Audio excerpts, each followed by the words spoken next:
কোষ্ঠকাঠিন্যে ভুগছি, সমাধান কি? আমি এই ভিডিওতে কোষ্ঠকাঠিন্যের সবচেয়ে কমন 6টি কারণ আর সেগুলোর সমাধান তুলে ধরব।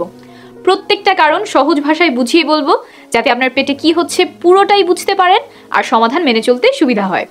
শুরু করছি। 1 নম্বর কারণ, খাদ্যে যথেষ্ট পরিমাণ ফাইবার বা আঁশ না থাকা।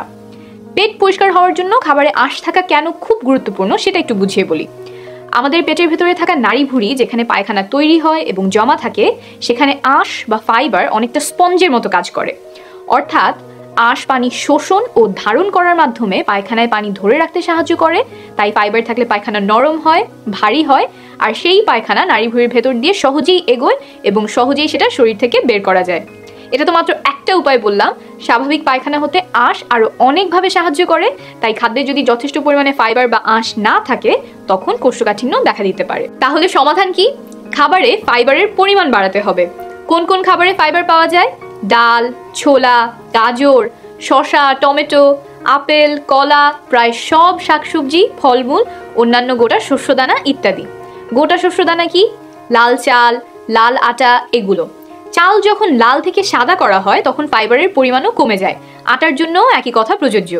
কোন কোন খাবারে পাওয়া যায় তা তো জানলাম, কিন্তু প্রতিদিনের খাদ্যাভ্যাসে কি কি পরিবর্তন আনলে ফাইবারের পরিমাণ বাড়বে? 7টা উপায় বলবো। 1, আমরা প্রায় সবাই রুটি কিংবা ভাত খাই। এই ক্ষেত্রে যদি আমরা লাল আটা বা লাল চাল ব্যবহার করি, তাহলে আমাদের খাবারে ফাইবারের পরিমাণ অনেক বেড়ে যাবে। 2, ভাত বা রুটির সাথে ডাল খেতে পারেন, ডালে ভালো পরিমাণ ফাইবার আছে। 3, প্রতিবার খাওয়ার সময় খেয়াল রাখবেন আপনার প্লেটে সবজি কি আছে। প্রতিবেলায় যদি সবজি খেতে পারেন তাহলেও অনেক ফাইবার পেটে যাবে। 4, সবজির তরকারি না খেতে চাইলে বা সবজি রান্না করা না হলে আরেকটা উপায় আছে। শসা, গাজর, টমেটো কেটে সালাদ বানিয়ে ফেলতে পারেন। প্লেটের একপাশে ভালো পরিমাণে সালাদ নিয়ে খাওয়া শেষ করলে সেখান থেকেও অনেক ফাইবার পাওয়া যাবে। 5, নাস্তা খাওয়ার সময় একটা ফল যেমন কলা, আপেল বা নাশপাতি খেতে পারেন। অল্প করে বাদাম খেতে পারেন, সাথে ওটসও খেতে পারেন যদি ভালো লাগে। বুট বা ছোলাও খেতে পারেন। 6, যেসব ফল আর শাকসবজি খোসা সহ খাওয়া যায় সেগুলো খোসা সহই খাওয়ার চেষ্টা করবেন, যেমন আপেল, টমেটো, খোসা সহ আলু, কারণ খোসাতে ফাইবার থাকে। তবে খোসা সহ খেলে অবশ্যই ভালো করে সেগুলো ধুয়ে নেবেন। 7, যখন সম্ভব ফল বা সবজি আস্ত রেখে খাওয়ার চেষ্টা করবেন। ব্লেন্ড করলে, জুস বানালে বা ভর্তা বানালে আঁশ কমে যায়। তবে খাবারে ফাইবার বাড়ানোর ক্ষেত্রে 2টা জিনিস মাথায় রাখা খুব গুরুত্বপূর্ণ। প্রথমত, হঠাৎ করে খাবারে ফাইবারের পরিমাণ বাড়ালে অনেকের বায়ুর সমস্যা দেখা দেয় বা পেট ফাঁপা লাগতে পারে। তাই ধীরে ধীরে খাবারে ফাইবারের পরিমাণ বাড়াবেন। যেই 7টা পরামর্শ বললাম সেগুলো নিয়ে একটা পরিকল্পনা তৈরি করবেন। আপনার সুবিধা অনুযায়ী কোনোটা আগে কোনোটা পরে করবেন, একসাথে সবগুলি শুরু করবেন না।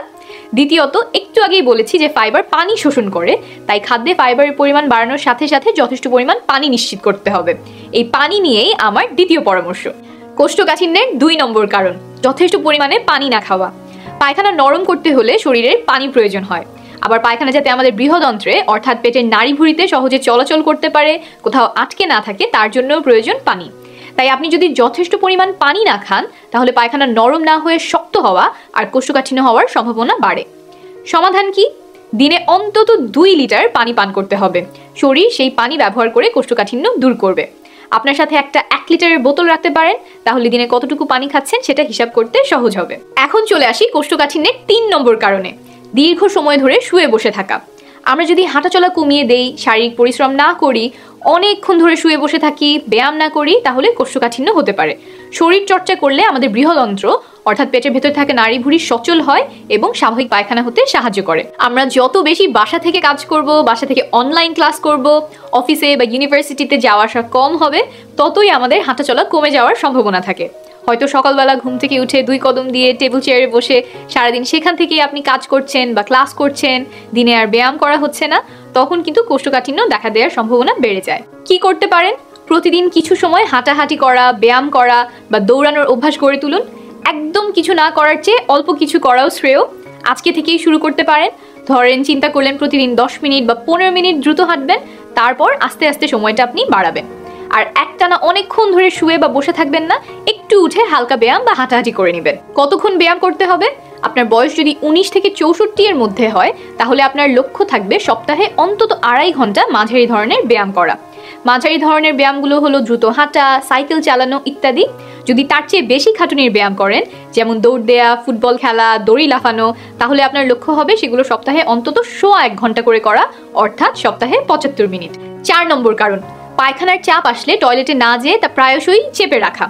পায়খানা না করে আটকে রাখলে দিন দিন শরীর সেটা থেকে পানি শুষে নেয়, ফলে পায়খানা ক্রমেই শক্ত হতে থাকে, সেটা শরীর থেকে বের করা খুবই যন্ত্রণাদায়ক হয়। কি করবেন? পায়খানার চাপ আসলে বেশি দেরি করবেন না, বাথরুমে চলে যাবেন। যাদের কোষ্ঠকাঠিন্য রোগ আছে তাদের জন্য আমরা প্যানে যেভাবে বসি সেই দেহভঙ্গিটা পায়খানা করার জন্য সবচেয়ে ভালো। তাই যদি সম্ভব হয় কমোডে না বসে প্যান ব্যবহার করার চেষ্টা করবেন। কমোড হচ্ছে এইটা আর প্যান হচ্ছে এইটা। তবে বাসায় যদি প্যান না থাকে বা কমোড ব্যবহার করতেই হয় তাহলে যেটা করতে পারেন সেটা হলো পায়ের নিচে ছোট্ট টুল দিয়ে পা উঁচু করতে পারেন, হাঁটু দুটো কোমরের ওপরে তোলার চেষ্টা করবেন, সেটা দেখতে এমন হবে। 5 নম্বর কারণ মানসিক চাপ, উদ্বিগ্নতা ও বিষণ্ণতা। আপনি যদি অনেক মানসিক চাপে থাকেন বা উদ্বিগ্নতা কিংবা বিষণ্ণতায় ভোগেন তাহলে কোষ্ঠকাঠিন্য দেখা দিতে পারে। কি করতে পারেন? মানসিক প্রশান্তি আনে এমন কিছু কাজ করার চেষ্টা করবেন, সেটা হতে পারে আপনজনের সাথে সময় কাটানো। আর যদি আপনি বিষণ্ণতা বা ডিপ্রেশন অথবা উদ্বিগ্নতা বা অ্যাংজাইটি রোগে ভুগে থাকেন তাহলে সেই রোগের চিকিৎসা নেবেন। আপনার মানসিক অবস্থার উন্নতির সাথে সাথে কোষ্ঠকাঠিন্যও আস্তে আস্তে সেরে উঠবে। 6 নম্বর কারণ কিছু ওষুধ। নির্দিষ্ট কিছু ওষুধের পার্শ্ব প্রতিক্রিয়া হিসেবে কোষ্ঠকাঠিন্য হতে পারে, যেমন ট্রামাডল বা ওপিয়েট জাতীয় ব্যথার ওষুধ, আইবুপ্রোফেন, আয়রন বা ক্যালসিয়াম সাপ্লিমেন্ট ইত্যাদি। 5টার বেশি ওষুধ খেলেও কোষ্ঠকাঠিন্য হওয়ার সম্ভাবনা বাড়ে। সমাধান কি? নতুন ওষুধ শুরু করার পরে যদি মনে হয় কোষ্ঠকাঠিন্যের সমস্যা বেড়ে গেছে আপনার ডাক্তারকে জানান, তিনি ওষুধ বদলে দিতে পারেন বা কোষ্ঠকাঠিন্যের চিকিৎসার জন্য আলাদা ওষুধ দিতে পারেন। আর ওষুধ যদি এমন হয় যে আপনাকে সারা জীবন খেতেই হবে তাহলে আগে যে উপায়গুলো বললাম সেই উপায়ে কোষ্ঠকাঠিন্য দূরে রাখার চেষ্টা করবেন। সাধারণত কোষ্ঠকাঠিন্য কোনো গুরুতর রোগের কারণে হয় না, তবে কিছু ক্ষেত্রে রোগের কারণেও কোষ্ঠকাঠিন্য হতে পারে, যেমন থাইরয়েডের সমস্যা থাকলে, ডায়াবেটিসের রোগ হলে ইত্যাদি। কোষ্ঠকাঠিন্য হলে কখন ডাক্তারের সহায়তা নেবেন?